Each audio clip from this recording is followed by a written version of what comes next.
We are activating your unique self-discovery one show at a time.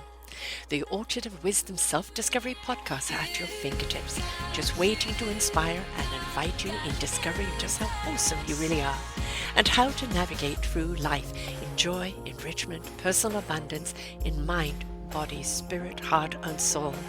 All the people we bring you are here to serve you on your journey of life. Do enjoy our next show. Good morning, good afternoon, and good evening, everybody. Welcome back to another edition of Sarah's View of Life right here on selfdiscoverymedia.com. Soon to be selfdiscoverywisdom.com. Why am I changing the name again? Well, I do believe that as one evolves, sometimes the title does not match what you're doing. We talk here on Self-Discovery Media about wisdom all the time, coming into our wisdom, the discovery of our inner wisdom, the discovery of life in itself and its wisdom. And so I had found myself kind of introducing Self-Discovery Media as Self-Discovery Wisdom. And I thought, I am saying this over and over. Clearly, it must be renamed. So soon you're going to see Self-Discovery Media be Self-Discovery Wisdom. First, I'm just going to change the name on the site. Everything is forwarded, so nothing is lost, no shows or anything from the past. And it's going to get changed over in April, but right now just introducing selfdiscoverywisdom.com. Wisdom, what is it? I believe it is the knowingness. I believe it is the knowledge that comes from and through us. It's not the knowledge that we have learned as earthlings. It is not the knowledge we've picked up or acquired through our lives, through a book or through lessons. It is the lessons of life. It is that intuitiveness, that knowingness, that instinct of what to do. When you feel you just know what you know when you need to know it. That wisdom comes through you, resonates with your heart in truth, goes to your spirit into action, and your mind knows what it needs to know when it needs to know it. Now, of course, if you've got the right knowledge in your head, then that wisdom that comes through you, rather like Nikola Tesla, the brilliance that came through him, but he had to be brilliant enough in his mind to understand what he was given. Now, not everybody is meant to be a Nikola Tesla or an Einstein or anybody else out there that is on the brilliant spectrum. It is your everyday life and you using that wisdom, that knowingness in helping you in your decision making in life, in directing you in the right path, in showing you what your meaningful purpose is, and also allowing you to be who you really are meant to be. When we are just thinking from the chin up, we're in data. We have to look at all that knowledge as data. We analyze it, we articulate it, we study it, we act on it. But if we're not engaged with the soul, that channeling, the heart engagement, the spirit engagement, the body engagement, if we're not connected to that knowledge, then it's just not going to serve us in the way that we hoped or thought it would. So what we have to look at is, do I resonate with this knowledge all over? Is my heart in it? Is my spirit ready to go? Is that channeling of the wisdom in alignment with me? Even does my body feel it? When you've got all of those goes, then you know it's time to put the foot to the pedal. But if there is anything that's saying no, then listen to what part of the body it is. Is it the spirit? Is it the mind? Is it the soul? Because we want to be in alignment. That's what's called the knowingness. That knowingness, as I said before, is just when there is no doubt. You don't need to validate. You don't need to justify. It just is. You just know it is with every being of your fiber. That is when you get the full green light. Any ambers, maybe saying, yes, you can go, but don't take that corner, or don't take this with you, or are you paying attention to the fact you have a flat tire? So, it is it is not a no, but it is a pause and reflect before you do, because maybe there's something you need to do, something you need to pay attention to, um, something you need to take with you, a certain mindset you need to be in. All of these pauses in your life are not a waste of time. Those pauses in life are where the wisdom comes through you and says, just think about it for a moment, digest it, allow it to sit, even go and do something else. Come back and look at it again. Can you see it more clearly?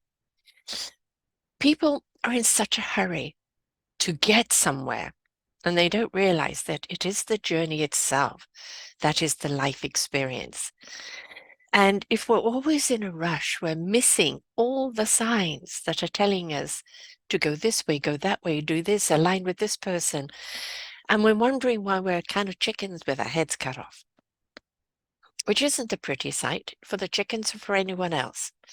So this is why everybody always talks about meditation. And it's not about the cross-legged and if that's what works for you, please do it. It could be a walk in nature. It could be just listening to some music, doing some art, writing something. It's about stepping outside of your thought pattern and going inwardly, being present with self, aligning with your core, and allowing your core to guide you forward in clarity. So the art of doing nothing is actually not a waste of time. The art of doing nothing is a gift in itself. It allows you to come and be present. You've got all that chatter around you, and you start distancing that chatter. At first it's and then you go and then it dwindles away. And the inner thoughts have time to rise up and speak to you and guide you and show you where you're meant to go. That's called clarity. So that clarity only comes if we are willing to be present and listen to the wisdom that lies within. We look to our elders as wise ones. And the reason we do that is because of the experience of life that they've had. That experience of life is something that has given them the wise knowledge in order to impart and share with us. You see, again, it's about the journey, and the journey is where we gather the wisdom and how to use the knowledge. We all carry thousands of thousands of thousands of thousands of things in our head every single day.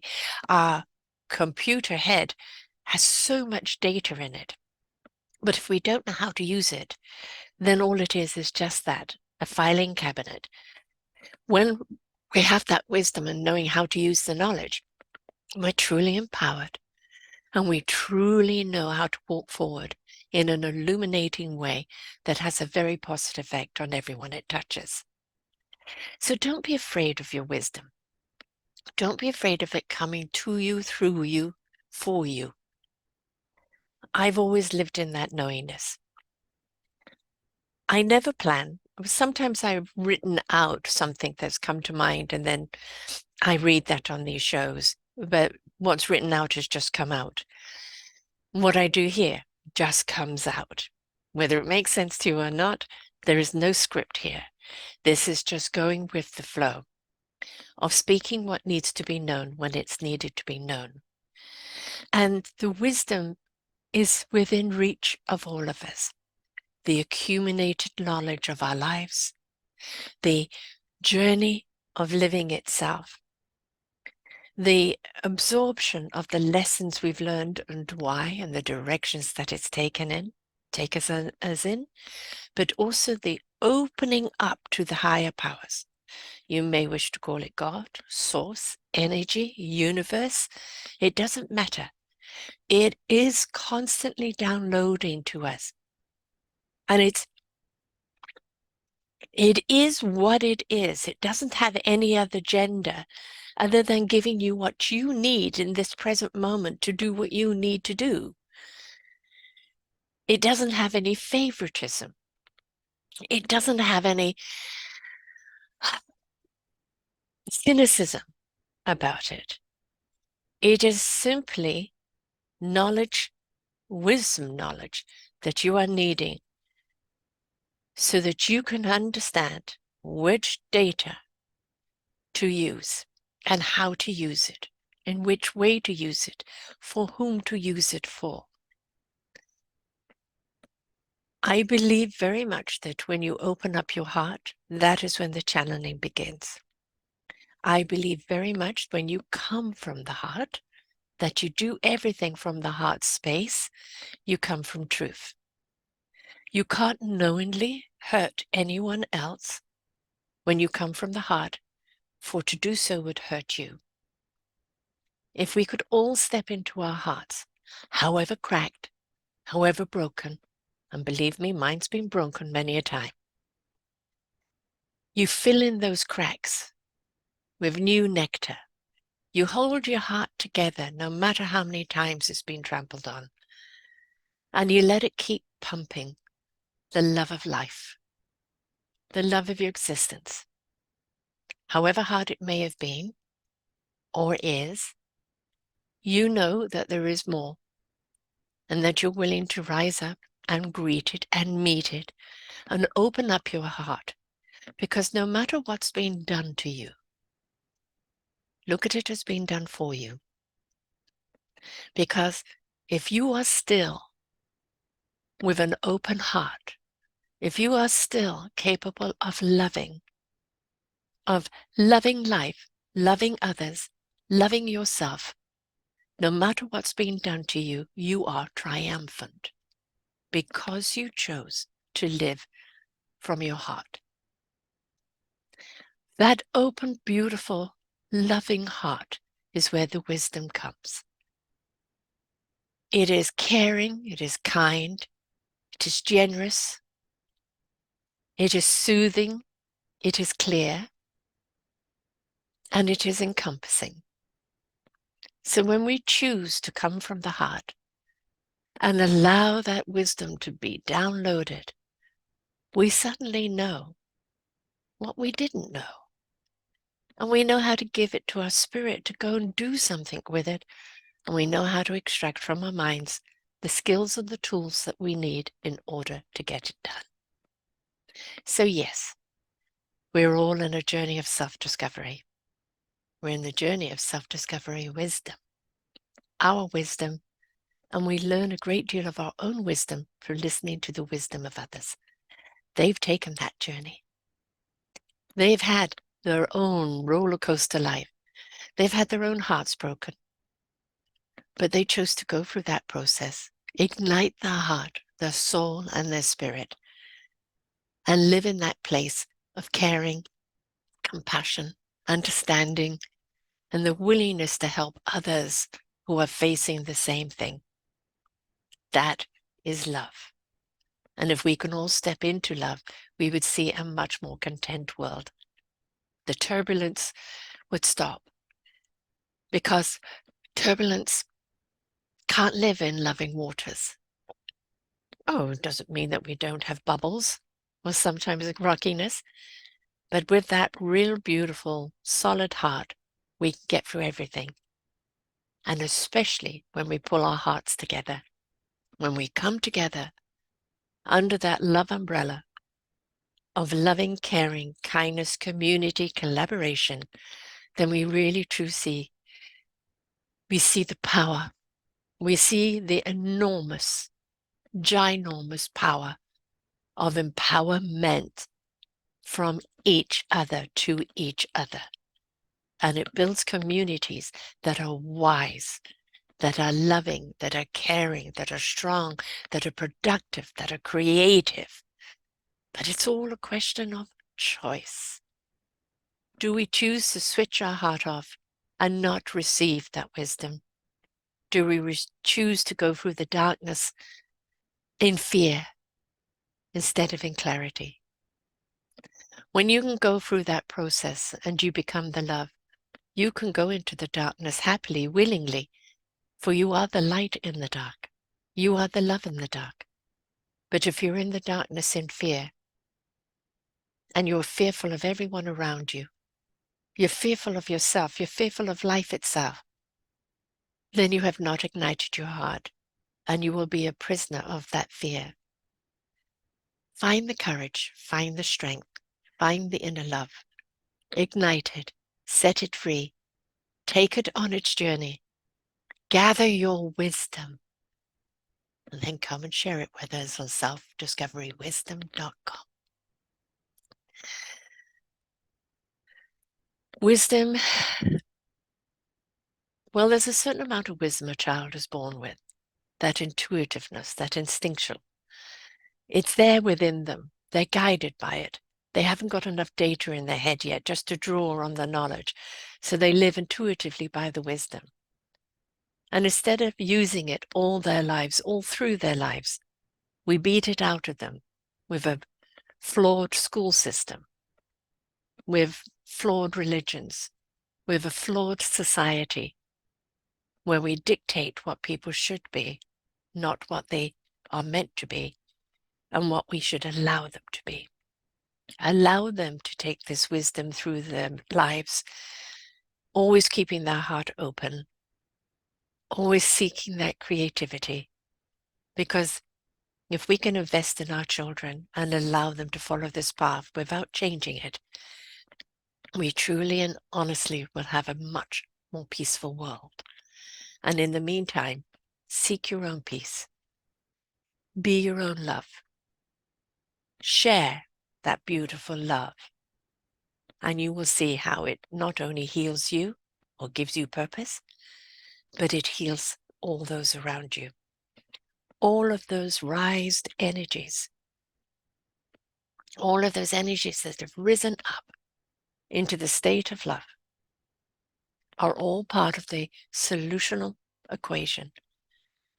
Because in the love vibration, we are truly resonating out a higher frequency that is creative, that is productive, that is healing. And it's not for someone else to go and do for you. It's for you to do for yourself so you can share it with others. That is what wisdom is all about. So, selfdiscoverywisdom.com. Come and hear the wisdom. Come and share the wisdom. Because it is through that wisdom of living life experiences and the downloading of that beautiful divine knowledge that we learn, that we gather, that we collaborate, that we heal, and that we come together in celebration of each other. Until next week, folks, bye for now. We hope that you enjoyed the show. Find all of our shows on selfdiscoverymedia.com under podcasts or selfdiscoverymedia/shows. And for all our current shows, go to What's New.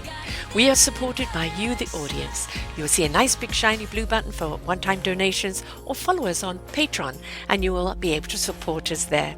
We enjoy bringing you such wisdom. And the next show will be up in just a moment.